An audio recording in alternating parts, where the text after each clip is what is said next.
Hey everybody, back with a new first video done here in a while. Been a little bit of a rough year last year, but life will be life. But I was gonna do a video on one of these newer saws I've got here. I actually got a couple of these. We're looking at a Husqvarna 372 XP xtorq. This is a 2021 model year. My other one I've got converted over to the wrap handle with the wide cover, the big spikes. 372 is one of my favorite Husqvarnas that's ever been made. I think they entered production about 99 or 2000 for the OE.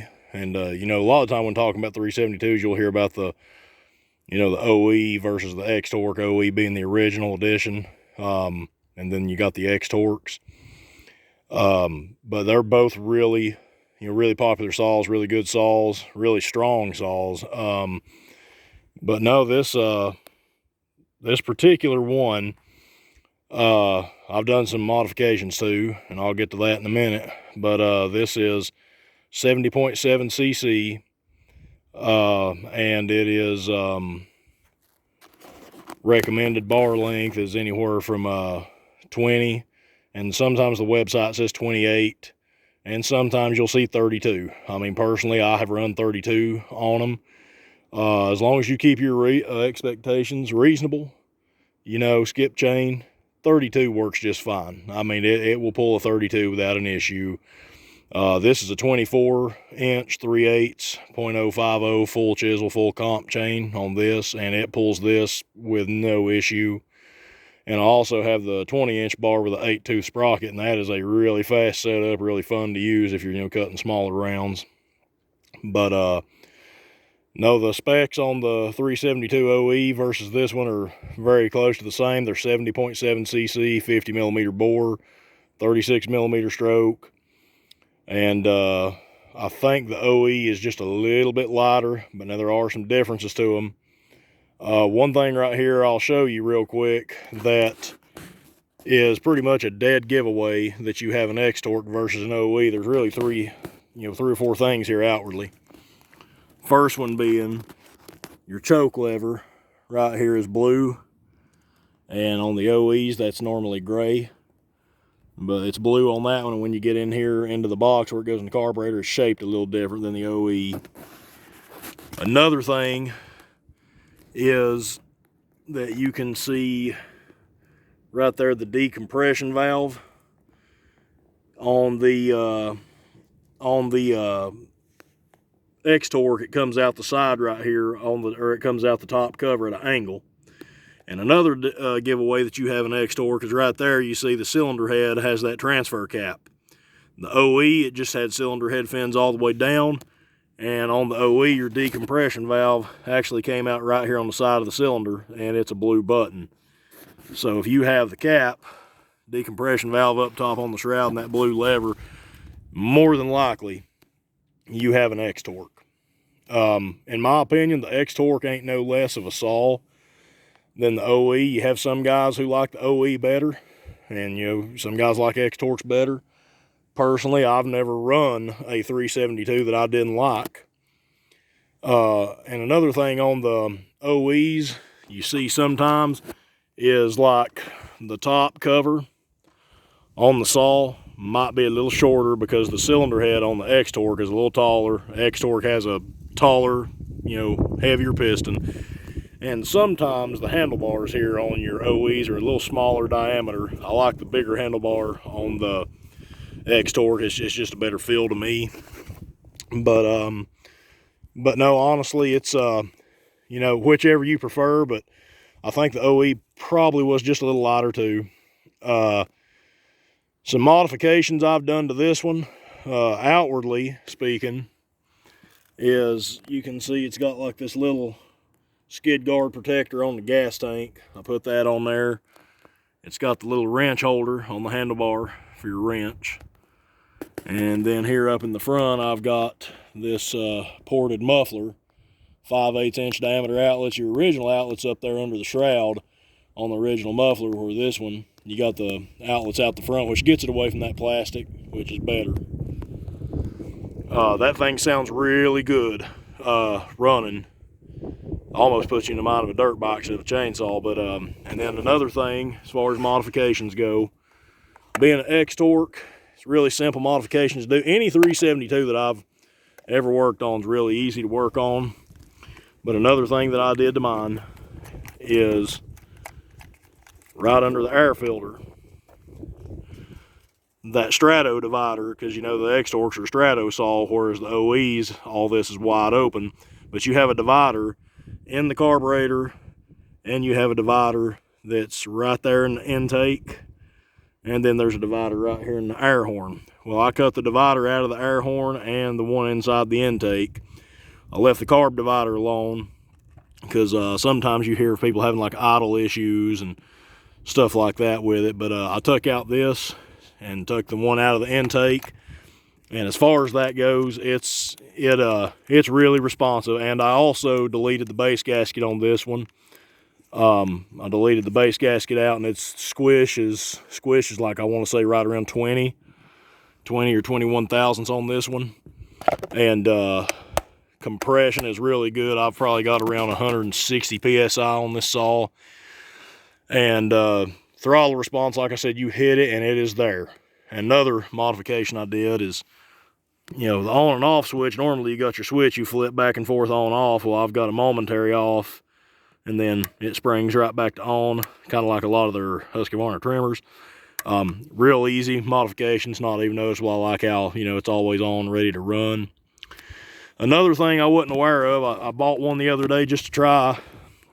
I think I was in Lowe's, and they had a cap, fuel cap. It's one of the new flip style, you know, has a handle flips out, you know, gives you like a grip point you can just twist.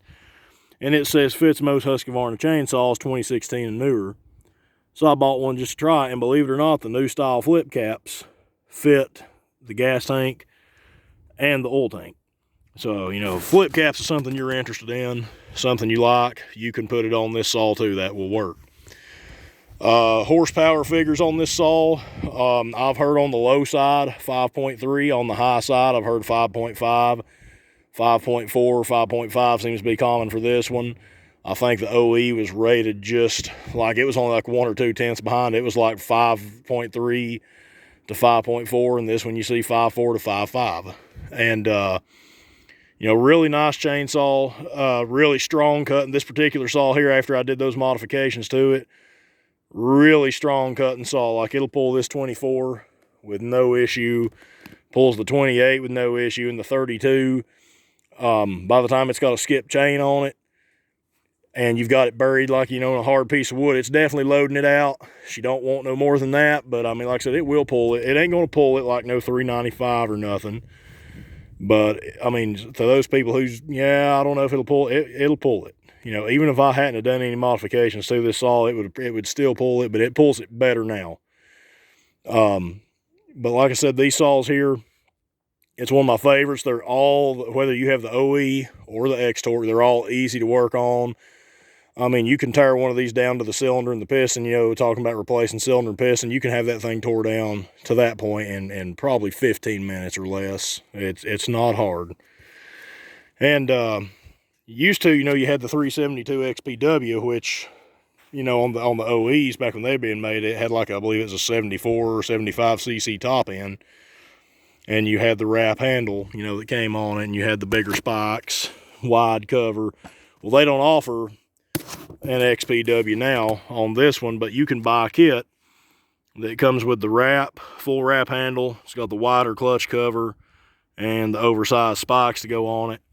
And man, they're, you know, like I said, I've got 2 of these saws, and my other saw, similar modifications done to it, except I've got a bigger ported muffler on it. But I got the wrap handle kit for it, and you can buy that whole wrap handle. I mean, this is original factory parts for your Husqvarna. You can buy that whole wrap handle kit for like 40, 45 bucks. I mean, it's stupid cheap, you know. And like I said, real easy to work on. These saws, I like them because they're set up more like a steel. They got the side chain tensioner, and they have an inboard clutch, outboard sprocket. I mean, this is almost, you know, 372 is almost like a smaller version of the 390. You know, a 390 is set up very similar to this one. I mean, put it this way, if you've run a 372 but never a 390, you'll like a 390 if you like a 372, and vice versa. If you've never run a 372 but you like a 390, you'll like it too. They're set up very similar. But the thing I like about, I guess, each type of clutch system has their advantages, because the outboard clutch with the inboard sprocket, which is the reverse of this one, is what a lot of your Husqvarna's got. I've got an old 55, and it's set up like that. It has chain tensioner in the front, and your 395 is like that too. It's got the chain tensioner in the front and outboard clutch. Now, the good thing about the outboard clutch that the 395 and the 55 have is, you know, the clutch generates a certain amount of heat. And I guess it's good because you got the clutch farther away from your crankcase, your seal and bearing for the crank. So you're not getting that heat buildup, you know, as close to the engine, which is nice. But then on this one, you have the inboard clutch. Yeah, you got some heat buildup.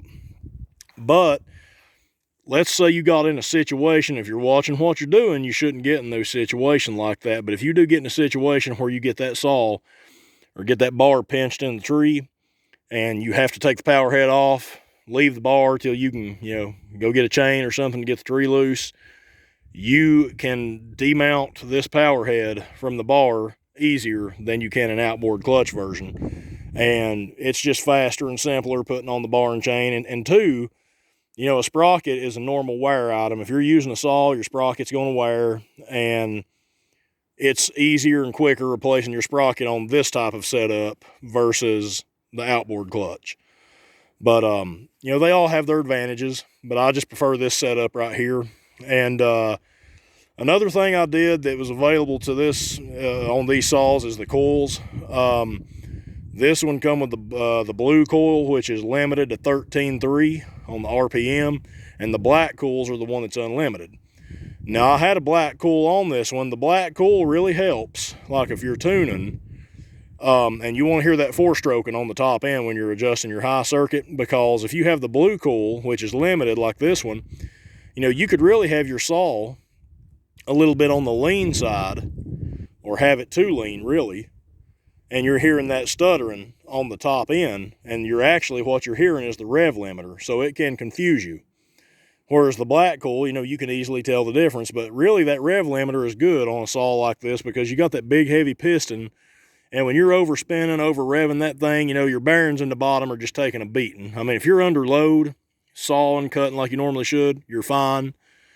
But, you know, if you overspeed it, you know, yeah, your bearings are taking a beating. So that limited coil is good. But another thing why I switch back to the blue coil is the timing advance on the blue coils are better. Like if you really know saws and you pay attention using it, like I used this thing for a while with the black coil on it, and then I used it with the blue coil back on it, you can tell a little bit of a performance difference. The blue coil is, in my opinion, it's better matched to this saw, to the xtorq saws, and I think that's the best coil that you can have on these, is the one they come with. I still have my black coil, and it's not a bad setup, but I just think it runs better. I just like the way it, you know, I like the way it performs better with that limited coil. But no, just a really good saw. I would, you know, here in this area, you can still get a 372, no problem, but, you know, the 572s have joined them. I think a 572 is actually just a little bit heavier, and, you know, it has the auto tune. Another thing a lot of people don't realize, like on the old OEs, the carburetor was a Walbro, I believe it's HD12. This is a Walbro on this one too. I'd have to look at that number. I forgot which one that was. But the xtorqs, their carburetor actually has the biggest venturi size of any of them. I think the venturi size is like, it's like 18 millimeter, 19 maybe, something like that. It's got the biggest venturi size, flows plenty of fuel. So I mean, like I said, you know, the OEs were a fine saw, and I've run both of them. I've never run one that, you know, I didn't like on a 372. But no, it's just a quick overview of your 372 XP. My opinion, it's one of the finest saws out there today of all brands, not just Husqvarna. Like I said, simple to work on. You know, parts, modifications, all easily done. And after I did the modifications on this one, really pleased with how it handles. So yeah, it's just a quick look at my 372 there.